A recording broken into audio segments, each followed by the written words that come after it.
Kabayan, kumusta? OFW topic, real talk. Sa mga maluwag dyan, katulad ko dati na bigay dito, bigay doon, tayo po ay naghihirap sa abroad, hindi po natin pinupulot. Kaya sa ngayon po, mahirap na rin ang buhay. Dapat natin pinaglalaanan natin ang sarili natin.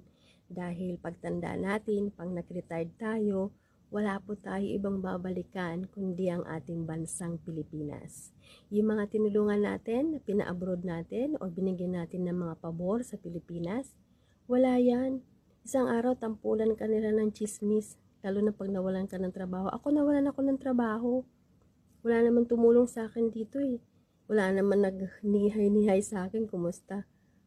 Ang nangyari pa ay parang minaliit ka pa, pagtutulungan ka pa nila. At lahat pa ng yun ng pundar ay pag-iinteresan pa nila. Yung aming mga asset na na-provide, may mga nag-i-interest pa. Hindi ba masakit yon? Pinaghirapan mo sa abroad at iba ang nagkaka-interest.